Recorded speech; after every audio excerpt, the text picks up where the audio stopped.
آپ کو بہت ساری صورتوں کے نام یاد کرا آیا ہوں، ایک سورہ نحل بھی ہم نے پڑھی تھی۔ تو اللہ تبارک و تعالیٰ نے اس صورت میں قرآن کریم کی حقانیت، مومنین کی صفات، مختلف انبیاء کے احوال، اللہ تعالیٰ کی توحید پر دلائل، قیامت کی ہولناکیاں اور حیات بعد الموت کا ذکر فرمایا۔ اس صورت کی ابتدائی آیات میں ایک بار پھر حضرت موسیٰ علیہ السلام کے احوال اور معجزات کا بیان ہے۔ آیت نمبر 16 سے سلیمان علیہ السلام کا ذکر ہے۔ وہ داؤد علیہ السلام کے وارث تھے، بیٹے تھے، اور انہیں پرندوں کی بولیاں سکھائی گئیں۔ جنات اور انسانوں کے لشکر کا ایک فوجی ڈسپلن کے ساتھ ان کے پاس حاضر رہتے تھے۔ وہ جو ان کا لشکر تھا نا، اس میں انسان بھی تھے، جن بھی تھے، اور اس کے اندر پرندے بھی تھے۔ ان کا لشکر تھا، وہ ہمیشہ ان کے پاس رہتے تھے۔ حضرت سلیمان علیہ السلام گزر رہے تھے تو ایک مقام سے آپ گزرے جہاں چیونٹیاں بڑی کثرت کے ساتھ تھیں۔ تو ایک چیونٹی جو ان چیونٹیوں کی سردار تھی، ان چیونٹیوں کی بڑی تھی، اور مفسرین کرام نے یہ بھی لکھا ہے کہ وہ تھی بھی، ایک آنکھ اس کی کوئی نہیں تھی، ایک ٹانگ اس کی کوئی نہیں تھی، لیکن اس حال میں بھی وہ چیونٹی جو تھی وہ چیونٹیوں کی قیادت کر رہی تھی۔ تو حضرت سیدنا سلیمان علیہ السلام کا لشکر جب وہاں سے گزرا تو وہ کہنے لگی یا ایھا النمل ادخلوا مساکنکم، کہنے لگی چیونٹیوں اپنے بلوں میں گھس جاؤ، کہیں ایسا نہ ہو کہ سلیمان علیہ السلام کا لشکر بے دہانی میں، سلیمان کا لشکر توجہ نہ کرے اور تمہیں پاؤں کے نیچے مسل دے، لہذا اس طرح کرو کہ تم اپنے اپنے بلوں میں گھس جاؤ۔ حضرت سلیمان ابھی 3 میل دور تھے، تمام مفسرین نے لکھا ہے 3 میل دور تھے، تو وہاں سے چیونٹی بول لی تو قرآن کہتا ہے کہ حضرت سلیمان اس کی بات سن کے ہنس پڑے، فتبسم ضاحکا، آپ اس کی بات سن کے ہنس پڑے کہ دیکھو یہ چیونٹی کیا کہہ رہی ہے، ذرا غور کرنا بات پر کہ حضرت سلیمان 3 میل دور فاصلے پر چیونٹی کی بات بھی سن لیتے ہیں۔ مولوی نے قرآن کی آیت پکی یاد کر لی، انا بشر مثلکم، کہتا ہے حضور نے کہا میں تمہاری طرح کا بشر ہوں، نبی ہماری طرح ہوتے ہیں جی، تو وہ تو 3 میل دور چیونٹی کی آواز سن لیتے تھے، اس کے کان میں چیونٹی رکھو بلا، اسے کہو کہ بتا بلا کیا کہتی ہے، کچھ بتائے گا پھر دوڑ لگا دے گا شاید، کان میں رکھو اس کو، کہو بتا چیونٹی کیا کہتی۔ اور اگر یہ لفظ نہ ہوتے قرآن کے کہ جب انہوں نے سنا تو ہنس پڑے، یہ جملے نہ ہوتے تو شاید اس کو بھی نہ مانتے، لیکن حضرت سلیمان نے سنی چیونٹی کی بات، اور اب اگلی بات کہنے لگا ہوں، بڑے خوبصورت لفظ لکھے ہیں مفسرین نے، فرماتے ہیں دیکھو ایک چیونٹی نے ایک جملہ بول کے، ایک چیونٹی نے ایک جملہ بول کے اپنے قبیلے کی خیر خواہی کی، تو رب نے اس کا جملہ بھی قرآن میں بیان فرما دیا۔ تو جو ساری زندگی لوگوں کو جملے بول بول کے کہے رب رسول کی طرف آ جاؤ، تو اللہ قیامت میں اس کی بات کو قائم نہیں فرمائے گا۔ جو بھی کسی کی خیر خواہی کرے وہ ایک جملہ بول کے کرے، اور ہو بھی چیونٹی، تو اگر اللہ اس کا ذکر قرآن میں باقی رکھتا ہے تو میں اور آپ اگر کسی کی خیر خواہی کریں گے تو انشاءاللہ ذکر باقی رہے گا۔ شرط یہ ہے کہ کریں خیر خواہی، خیر خواہی کرو کسی کی، ایک جملہ بول کے بھی کرو، چیونٹی بھی ہو تو اللہ قرآن میں ذکر باقی فرما دیتا ہے۔ تو اللہ تبارک و تعالیٰ نے اس بات کا ذکر قرآن مجید میں فرمایا، اس پر کئی کچھ لکھا ہے۔ اسی طرح سے ایک بات اور لکھی ہے ہمارے مفسرین نے کہ حضرت سلیمان ایک دن اسی طرح نکلے، قحط پڑ گیا تھا، بارش نہیں ہوتی تھی، تو حضرت سلیمان باہر میدان میں نکلے دعا کرنے کے لیے، خشک سالی تھی، تو جب آپ گئے تو ایک چیونٹی اپنے پر پھیلا کے دعا مانگ رہی تھی، تو رب کریم نے فرمایا سلیمان آپ واپس چلے جائیں، بارش آ جائے گی پر آئے گی چیونٹی کی دعا پہ۔ تو حضرت سلیمان نے عرض کی مولا میں بھی تو اتنا لشکر لے کے آیا ہوں نا، تو چلو ہمیں بھی دعا کر لینے دے، تو چیونٹی کی دعا پہ برسا دینا پر دعا کر لینے دے۔ فرمایا نہیں آپ واپس جائیں، دعا نہ مانگیں۔ یا اللہ کیوں؟ فرمایا چیونٹی کا دل ٹوٹ جائے گا، وہ تو کہے گی کہ یہ سلیمان کی لشکر دعا پہ پھر بارش آئی ہے، تو آپ نہ کریں تاکہ اس کے دل میں یہ بات رہے کہ نہیں میرے رب نے میری دعا پہ بارش فرمائی ہے۔ آپ جائیں، آج بارش آئے گی پر آئے گی چیونٹی کی دعا پہ۔ تو جو چیونٹی بارش کی دعا کرے قوم کے لیے، اللہ اگر اس کا ذکر قائم رکھتا ہے، تو جو اپنی قوم کے لیے ہدایت کی دعا کرے، اور کبھی کبھی گردن جھکا کے دیکھا کرو کہ دل میں رسول اللہ کی امت کا درد کتنا ہے. اگر کہیں حضور کی امت کا درد ہے تو پھر انشاءاللہ ذکر قیامت تک باقی رہے گا. پھر انشاءاللہ قیامت تک آنے والی نسلیں بھی آپ کا ذکر کریں گی اگر حضور کی امت کا درد سینے میں موجود ہے. اسی طرح سے پھر حضرت سلیمان کے لشکر میں نا ایک ہدہد نامی پرندہ بھی تھا. لشکر کا کارکن تھا پرندہ. ہدہد غائب تھا تو حضرت سلیمان کہنے لگا کدھر گیا وہ ہدہد؟ نظر نہ آ جایا سخت سزا دوں گا. یہاں تو کوئی اچھی خبر لائے گا، چونکہ وہ ہدہد پرندہ جاتا تھا تو خبریں لا کے دیتا تھا، ورنہ سزا دوں گا. اتنی دیر میں ہدہد بھی آ گیا. تو یہ پرندے جو کارکن ہوتے ہیں بڑے سیانے ہوتے ہیں. کبھی بندہ ناراض ہو تو صحیح خبریں لے آتے ہیں. تو صحیح خبر لے کے آ گیا.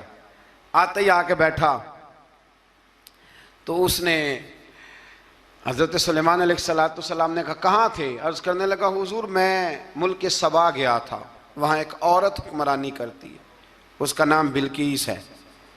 بہت بڑے تخت پہ بیٹھتی ہے. 80 گز اس کا تخت لمبا ہے، 40 گز چوڑا ہے، اور شاید 80 من کے 80 ٹن اس کا وزن ہے. تو حضور وہ سورج کو پوچھتے ہیں. حضرت سلیمان نے فوراً خط لکھا، فرمایا جا کے اسے میرا خط دے دو کہ یہاں تو کلمہ پڑھ کے ہماری فرما بردار بن جائے، ورنہ تیار ہو جائے. جو اللہ کے غیر کو پوچھتے ہیں ہم ان کے خلاف جنگ کریں گے. وہ جب لے کے گئے نا خط، یہ حدود گیا تو وہ میٹنگ کر رہی تھی، اس کے وزیر مشیر سارے بیٹھے تھے. اس نے جا کے خط پھینک دیا ملکہ بلقیس کی جھولی میں. اس نے خط پڑھا تو ڈر گئی. وزیروں کو بلایا. حضرت سلیمان، قرآن کہتا ہے حضرت سلیمان نے کہا تھا خط پھینک کے نا تو سائیڈ پہ ہو کے سننا وہ کیا کہتے ہیں. بندوں کے لیے منع ہے، پرندوں کے لیے جائز ہے. بندوں کے لیے منع ہے سائیڈ پہ ہو کے سننا. ہاں جس کی جاسوسی کی ڈیوٹی ہو، کفر کی جاسوسی کی، اس بندے کے لیے بھی جائز ہے. تو یہاں ایک تو وہ پرندے تھے، دوسرا کفر کی جاسوسی کر رہے تھے.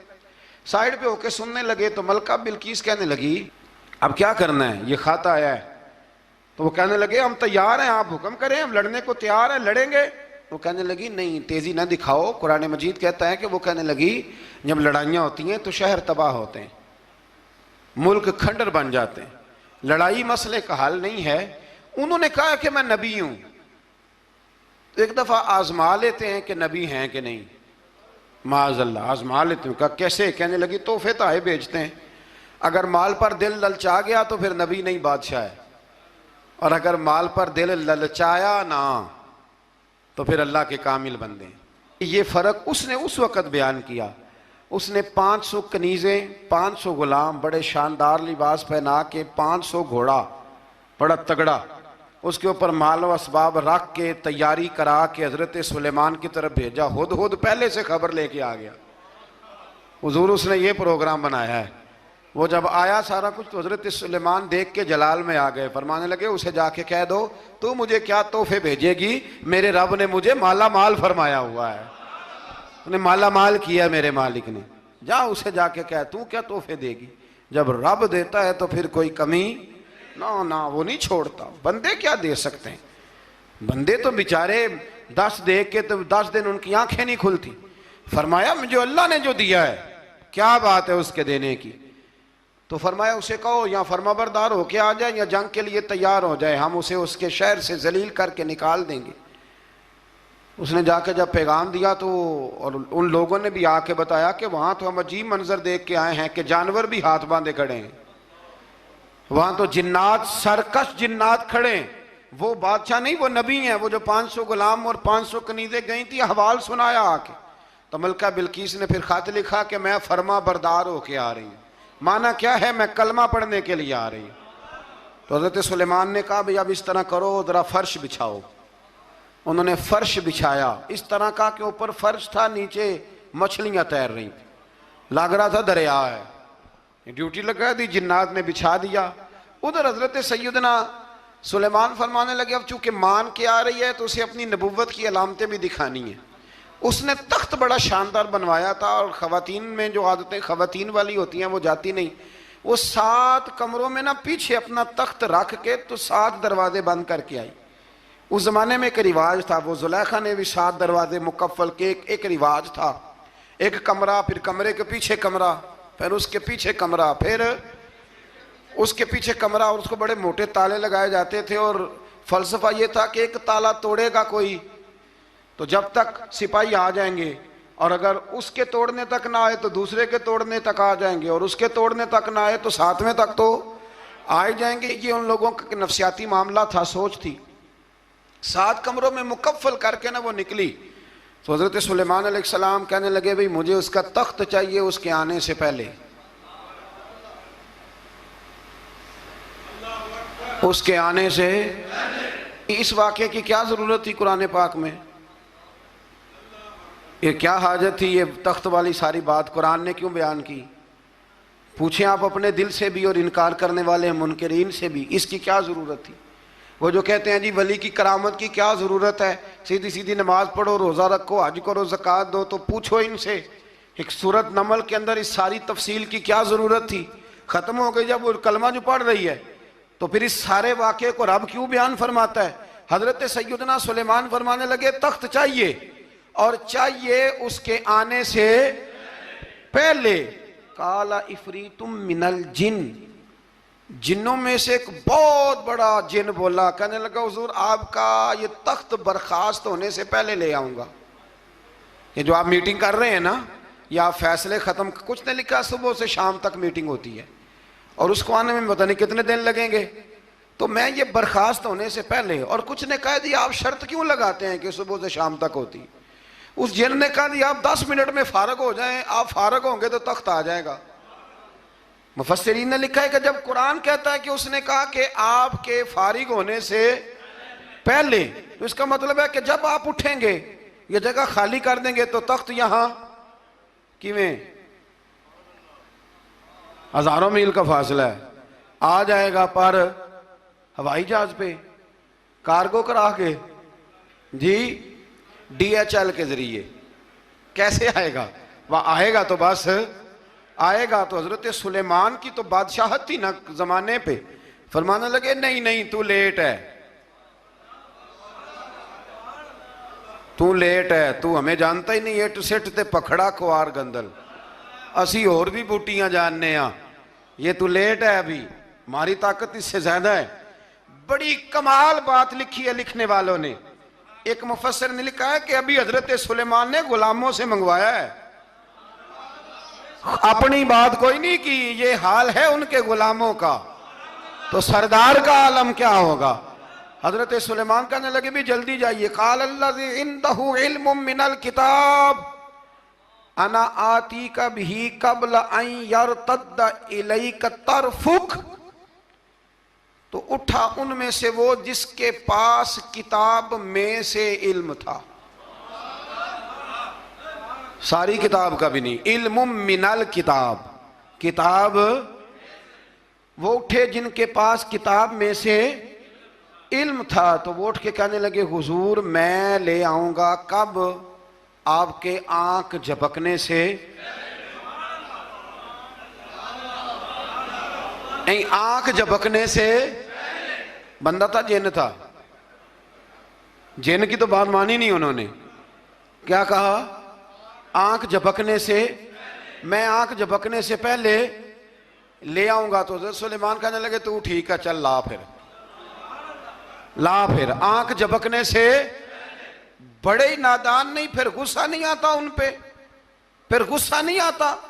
میرے شیخ کامل، مرشد اکمل، شیخ بحر و بار، حضور غوث پاک جیلانی، حضرت غوث اعظم یوں کر کے شاگردوں کو، مریدوں کو سبق پڑھا رہے تھے، پڑھاتے پڑھاتے ہاتھ آگے کیا، اور جب ہاتھ واپس آیا تو بھیگ گیا تھا سارا۔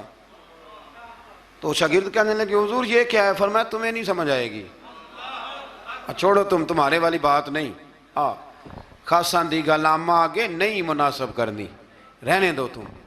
کچھ وقت گزرا تو کچھ لوگ آ گئے، ابھی کلاس ختم نہیں ہوئی تھی، کپڑے بھیگے ہوئے ہو، وہ شاگرد پہلے ہی منتظر تھے، کہا تمہیں کیا ہوا؟ کہنے لگے دریا میں جا رہے تھے، اچانک ہچکولیں آنے لگے، تو ہم نے کوئی کسی بے عمل کا بازو تو نہیں نہ تھاما، ہم غوث اعظم کے ماننے والے ہیں، تو دریا میں کہا یا شیخ عبد القادر جیلانی شیئا للہ، اللہ کے راستے میں مدد کرو۔ تو کہنے لگے بس ایک ہاتھ ہی آیا ہے، اور یوں کشتی کھینچ کے باہر نکالیا تو اب وہ شاگرد سارے چپ کر گئے، کہنے لگے جواب کیوں نہیں دیتے؟ انہوں نے کہا تم نے ہاتھ دیکھا ہے پہنچتا ہوا اور ہم نے ہاتھ دیکھا یہاں سے جاتا ہوا، تم نے پہنچتا ہوا دیکھا ہے تو ہم نے۔ حضرت بہاؤالحق نقشبند بخاری، ان کی ایک مریدنی تھی، اوپر چبارے پہ کسی نے اس کی عزت پہ ہاتھ ڈالا، چبارے پہ اوپر والی منزل پہ، اس مریدنی نے اپنی عزت بچانے کے لیے چھلانگ لگا دی، جب وہ نیچے گر رہی تھی تو حضرت بہاؤالحق نقشبند بخاری پہنچ گئے، نیچے کوئی ایسا بندوبست کر دیا، کوئی چارپائی بچھا دی، کوئی ایسا جس پہ وہ آ کے آرام سے گری اور بچ گئی۔ حضرت صاحب کی طرف دیکھ کے کہنے لگی حضور آپ کب آئے؟ فرمانے لگے پتر جب تو چبارے سے چلی تھی تب میں بخارے سے چلا تھا، جب تو چبارے سے چلی تھی نا تب میں بخارے سے چلا تھا، اور تیرے نیچے آنے تک میں بھی پہنچ گیا ہوں۔ میں بھی مالی دا کم راکھی کرنا، پھل کچے ہون یا پکے، اے پیر مریدان دے سر تے ہی رہندا ہے، اے جھوٹے ہون یا سچے، یہ پکی غلامی کریں یا کچی کریں، پیر کی بھی مجبوری ہوتی ہے، کیا کریں، پیر مریدان دے سر تے ہی رہندا ہے، اے جھوٹے ہون یا سچے، کیا کیا جا سکتا ہے؟ لیکن نا نافرمان بیٹے کا بھی تو جائیداد میں حصہ ہوتا ہے نا، نافرمان بھی ہو تو جائیداد میں حصہ، تو چلو باپ ناراض رہے گا تو اللہ ناراض رہے گا بات الگ ہے، پر جائیداد کا حقدار تو ہے نا، چاہے نافرمان ہی ہے۔ پیر مریداں دے سر تے ہی رہندا ہے، اے جھوٹے ہون یا۔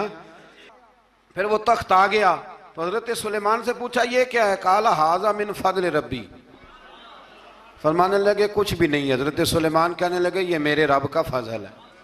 شاید سب مفسرین نے بڑی بڑی باتیں کی ہوں، پر یہاں ایک قاضی ثناء اللہ پانی پتی رحمت اللہ علیہ کا فقرہ میں پڑھ رہا تھا، بڑا مزہ آ رہا تھا۔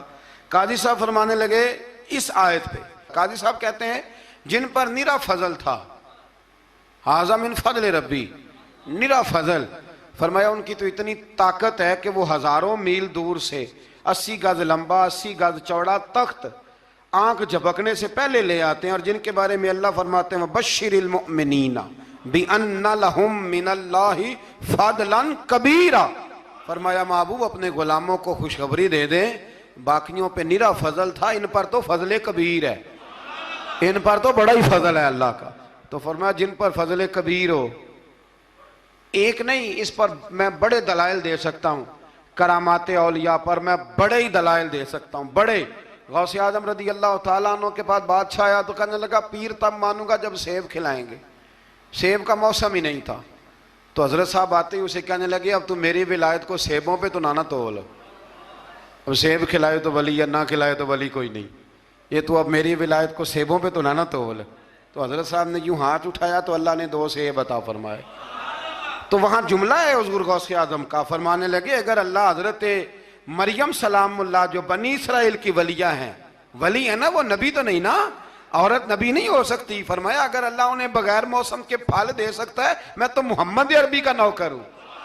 فرمایا اب نہ 2 سیب آئے تھے، تو وہ کہنے لگا میرے تو دل میں 1 سیب تھا نا، تو حضور غوث اعظم نے نا 1 سیب مجھے دیا، 1 میں نے کھایا تو 1 غوث پاک کھانے لگے، کہتے ہیں میں نے وہ منہ میں رکھا ذرا ترش تھا، تو میرے چہرے کا وہ رنگ دیکھ کے نا، اثر دیکھ کے کہ تلخی محسوس، تو غوث اعظم کہنے لگے میرے والا کھا، تو 1 انہوں نے کاٹ کے ٹکڑا دیا، کہتے کھایا تو بڑا میٹھا تھا، تو میں نے کہا حضور آئے تو دونوں ہی غیب سے ہیں، تو آپ کے والا میٹھا ہے میرے والا کڑوا ہے، تو آپ فرمانے لگے آئے تو دونوں غیب سے تھے، پر ایک کو ذرا ظالم کے ہاتھ لگ گئے ہیں نا، اس کو تنبیہ بھی کر دی کہ ظلم سے باز آ جا، تنبیہ بھی کر دی، فرمایا ہاتھ ظالم کے لگے اس لیے ترش ہو گیا سیانا بن، 1 نہیں 20 درجنوں، لیکن پتہ نہیں کیوں لوگ اڑ گئے، پتہ نہیں کیوں کڑ کے آ گئے کرامت اولیاء کے معاملے میں بالکل۔ اور پھر کسی حدیث میں یہ نہیں آیا کہ اس زمانے میں ولی ہوں گے تو اس زمانے میں ولی نہیں ہوں گے، حضور نے فرمایا میری امت کبھی گمراہی پر جمع نہیں ہوگی۔ اقبال کہتے ہیں اولیاء کیا ہوتے ہیں؟ اولیاء کیا ہیں؟ جواسیس القلوب۔